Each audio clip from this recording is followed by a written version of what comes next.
Hey, welcome back to Matt's Garage DIY. Today we're going to put a new motor in a scat mini bike. So we're doing some cleanup out at the farm and I stumbled across this gem.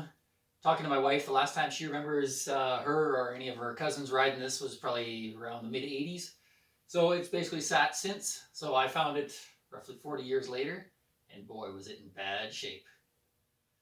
Both front forks were bent, both handlebars were bent, and it smoked so bad that after driving it for a half hour you couldn't find a mosquito in the entire county. So I don't know a lot about the history of these bikes. Best I can tell, this one was made in about 1972.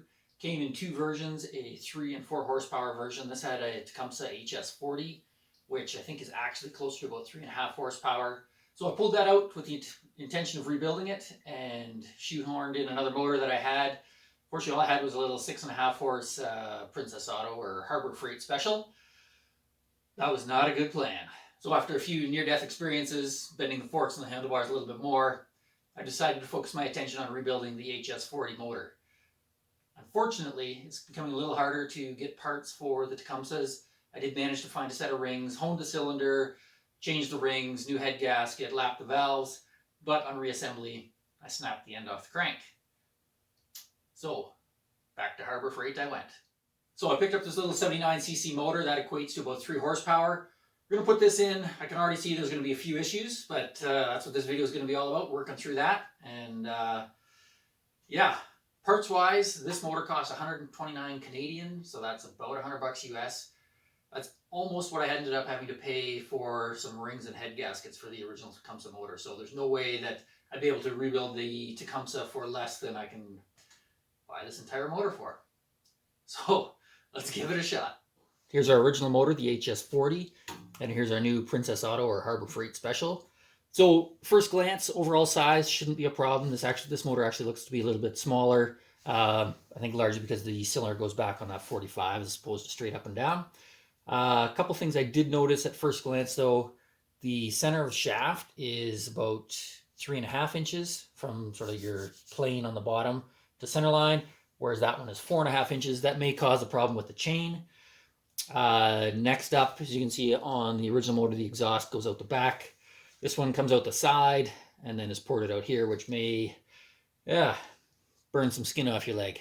But the biggest problem is going to be mounting the motor, which I'm going to need to deal with first. So on the original motor, you can see I've got sort of a very large bolt pattern, and those bolts can actually be dropped through from the top and then bolted onto the frame. On the new motor, I just have to run some bolts up through this bottom, and I have a much smaller footprint or bolt pattern. So I think I'm going to start by making a plate that bolts onto this that I can kind of replicate that overall size, and then we will start putting this all together. So if we'll take a look at where the motor's mounting, you can see there's the original 4 bolts that are designed to drop through and line up with the kind of flanges that stick out beyond the base of the motor. I've got about 6 1/4 center line to center line this way. On the new motor, that distance is only 4 1/8. So even if these back holes did actually line up, my front bolt holes would be out here, kind of in the middle of nowhere. So I'm going to actually cut out some cardboard, make a template, and show you how that's going to start coming together. All right, so I've grabbed a chunk of cardboard. You want to use something similar to cereal box that's not going to be too thick. We're going to put the motor on there, trace out the base, trace out the bolt holes, and then as well, just using a little square, I'm going to also mark out the shaft location. That's going to give me sort of my starting information. From that, I'll then put the smaller motor on there, and we're going to start working out chain dynamics as well as what we need to do for that base plate.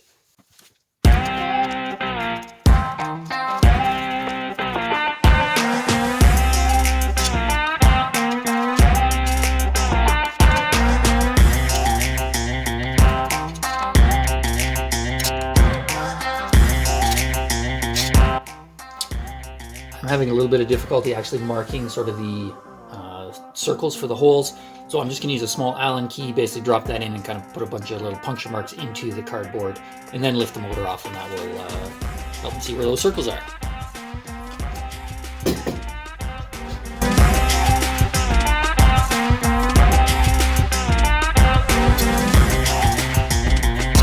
All right, so there's my template for the original base of the motor, including the shaft. So now I am going to basically do the same, kind of create a smaller template for the bottom of the new motor on a separate piece of cardboard, and then I'm going to overlay the two as I start to figure out where exactly I need the holes and what size of a plate I need to make that happen.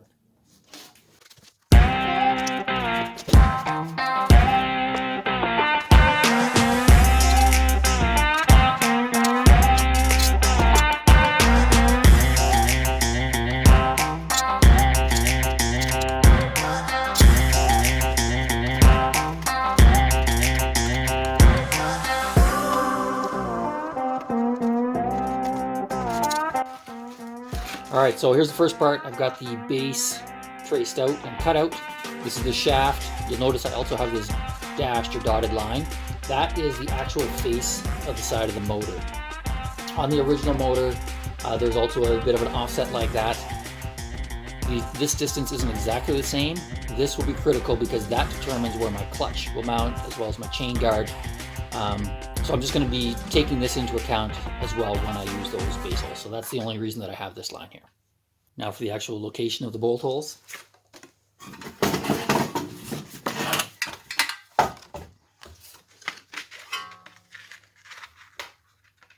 Line this up on the bottom.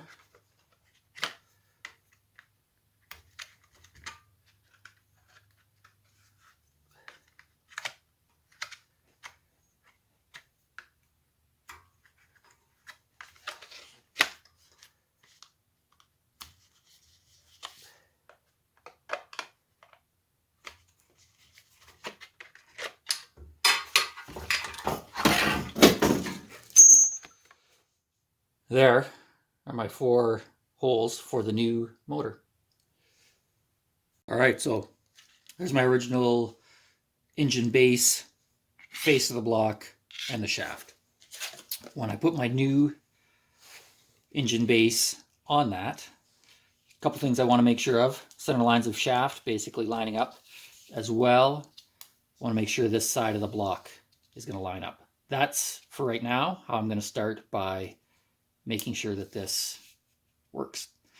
So looks like I can basically cut out a piece of metal the size of the base of the original motor.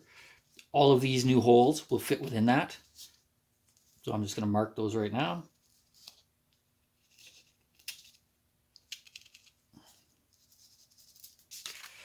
So if I cut out a piece this size, maybe even a little bit bigger than that, drill my holes there, I can then mount that plate onto the bottom of the original motor, drill out these holes, and that should match with the original mounting brackets that already exist in the scat cat. All right, got my piece cut. I've just cut it a little bit big. At this point, that's not an issue. You can trim it down later. Well, this is a factory edge. I need a second edge at a 90, so I'm going to use this top. When I put my square on, kind of line that up. Not sure how well that shows up. I've got about a 1/16 of an inch I need to trim off at this end. Just that I'm dealing with a 90. All my measurements that way are going to be accurate. So just going to throw that through the bench grinder, clean that up a little bit, and then I'll mark my holes and we can start drilling.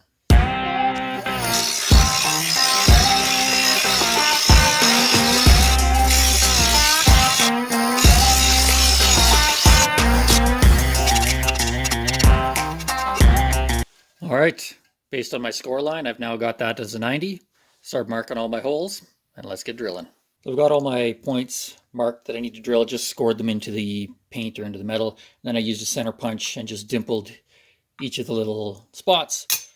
That's not necessary, but it does make your drill start a little better and keep this all a little bit more accurate. Obviously, this isn't fine precision machine work, but the closer it is, the easier it's all going to work for you.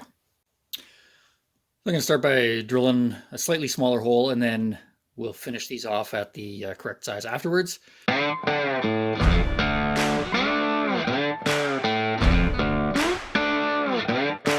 right, so here's the first test fit on my plate. I finished the 4 main holes that matched with the original mounting bolts. Obviously that fits quite nicely. I will have to trim this other side to width. So let's finish these holes, put the motor on there, and see what we got. All right, done our test fitting. I'm at a point where we're going to put the base plate on. I've trimmed it down to width. Got 4 5/16 bolts, and I'm also going to be using a bit of red lock tape. Basically, once this plate's on, I'm not concerned about having to take that back off.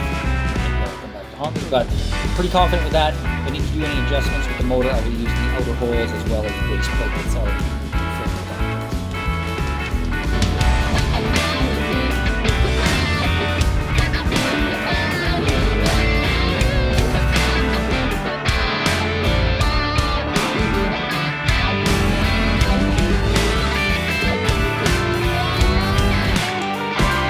That I wanted to show you as I get ready to put the motor in. Run some bolts through the plate. I'm going to attach the frame. But as you can see, I've added in nuts right there.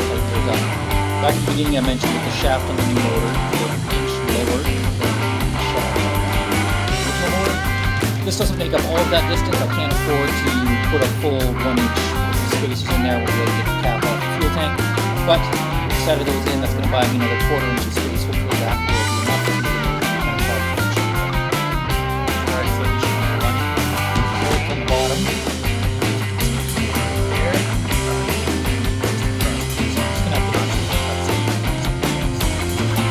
That or sheets it down nice and flat. So just run a flat bar sprocket, a rough idea where my chain is and what that sprocket needs to be. As you can see, this ends up being very close to the engine box. I put my clutch on. The sprocket is that's a good sprocket. So I've got a clutch, 1/4 inch shaft, and what I've been able to find down. Just put it on this way. That should help. Sprocket's lining up, so we're going to give it a shot. See how it works. Alright, so the motor is roughly bolted in. Time for the clutch and chain. So this, like I mentioned before, has a 5/8 shaft. The original motor had 3/4 inch shaft. I didn't want to buy a new clutch, so I just simply bought a sleeve adapter. Put that on as well because I'm putting the clutch on inward mounted.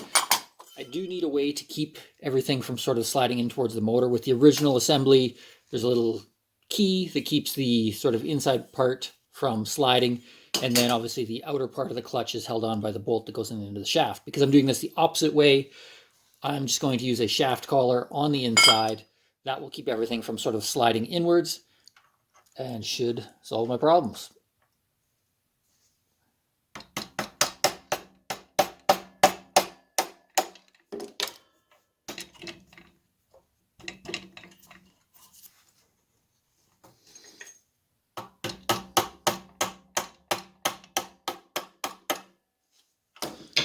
Like so.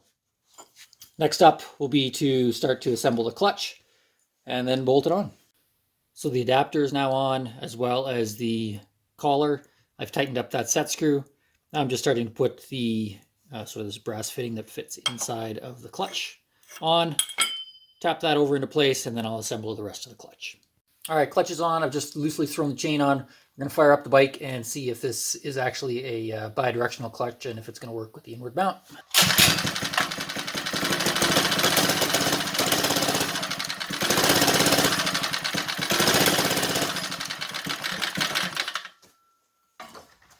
All right, looks like it's going to work.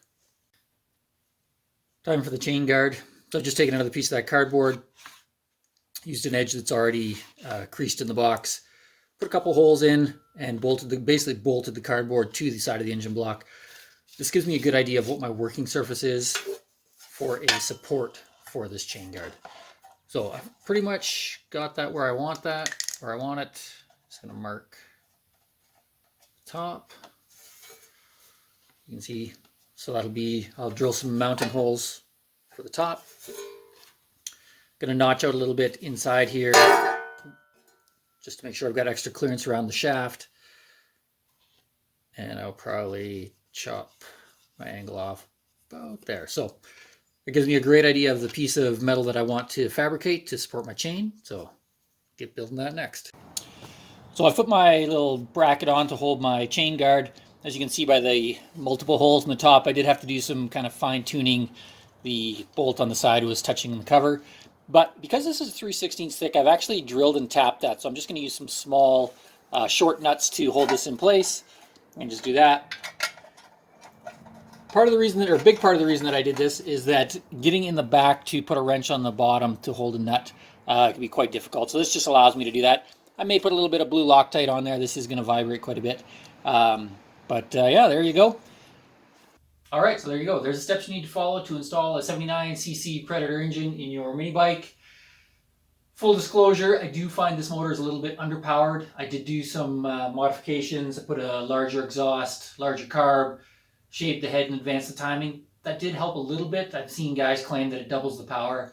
I maybe got about a 20% increase in power. So I do feel like this motor is maybe a little bit underpowered for this bike. But that's all the steps you're going to need to follow, whether you're installing it on this or go-kart or whatever your project may be. So let's go take it for a rip.